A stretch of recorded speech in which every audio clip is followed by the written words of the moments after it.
Hello again, and welcome back. There is a lovely line of poetry which says, "Make of one a love poem, make of one small room and everywhere." Well, we're in a small room, but we're still in an amphitheatre because that's where the poem is wandering all around the great amphitheatres and stadiums or auditoriums of the world. Back into the poem, and this is the final section. Stand on an empty stage, the audience gone, after being invited back by an actor friend. The house lights doused, the stalls a mausoleum, the balconies wafting an odor of dabbed scent. Tread warily with a sense of undue intrusion. No cavern quite so dark, no dome soars so high. You have come to be auditioned for a part, one minus script, scenery, or dress rehearsal.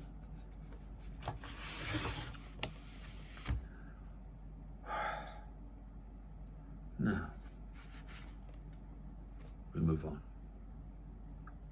Soft. And there's one here. Soft as the pressure of an artist's brush. Only a whisper on cartridge paper. It was enough. Once, after a late plunge in the crater of a bay, I swam over to a slip of beach and climbed a promontory there and found a tiny theatre, a shield tossed away by a distraught deity. The day was bowing out, the sea's ovation, the slow applause of last encores, as if papyrus leaves unbound themselves and let the dye run from their reedy pages, sift from the scriptorium to the portico, and turn back into seeds as airborne flecks, spun here as spray. A choir of chiseled stone, newly hewn for the Hellenophile traveller, trailing after the slave litter of Pausanias. To hear pipes and strings appease the shades.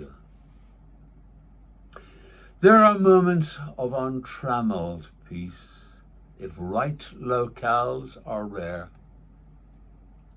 Here one can redress the fluffed lines, failed plots and miscast roles, and the melodramatic world that jigs and tilts can for once curve like a kestrel in clear air.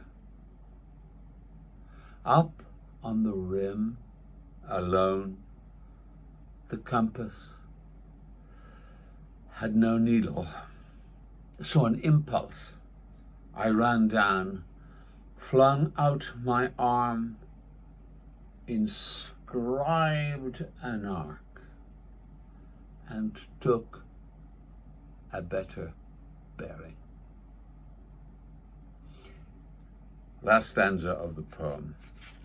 Now, I'll just briefly have a little commentary. That is, several times in my life I've been to the theatre, I've known the artists that come round afterwards, we go for a drink. And I'm sure this could have happened to you, or you've been in an empty theatre from time to time. And it's quite a strange feeling that here it is, so there's emptiness as you feel in amphitheatres. Of course, the theatre is an amphitheatre too. They're all theatres, that's the whole theme. And the darkness, you feel the darkness, you feel the absence of people. And I say the stale sweat, because people dress up and they dab themselves with perfume and so forth. But however, we are there in the Amphitheatre as if we've come to be auditioned for a part. Okay. And are we going to get it? Who knows? All the world's a stage. So now we move to really to the forests in perhaps Asia that I've travelled in, and these are very, very, very impressive in such places as Sri Lanka and in Laos and Vietnam and in Indonesia.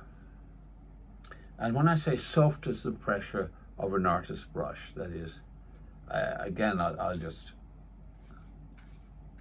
the camera may pick that up. So you can hear the sea away. I come into this amphitheatre that's a restored or reconstructed amphitheatre on this island here, island of Paros, across the bay, a few miles away. And I take the images further of this place, the applause, the last encore.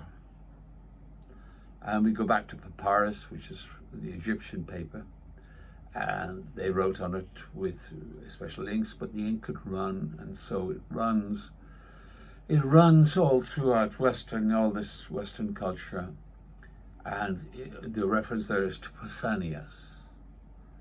Pausanias was a Roman, and he wrote, if you like, a guidebook, travels in Greece. He wrote an early Roman guidebook to Greece. And now about peace. Suddenly there are little moments of peace in one's life, and the locales, that is the places. The places are very rare. And what happens is you feel the fluffed lines as the mistakes, the failed plots, things that didn't work. The miscast roles, the things we've played, perhaps. And the whole world, melodramatic, overdone world. And it goes away like a bird, like a kestrel, inscribing an arc. So what do? I go down and inscribe an arc, and took a better bearing, because the compass has a bearing, tells us where we are. From time to time we need to take a better bearing, that is, read the compass well. All right, there we are. I hope my comments have been helpful. Once again, thanks to you for watching. Thanks to my friends for making, Raphael and Peter, for making such a wonderful book and a great experience together. Thank you all. Bye-bye for now.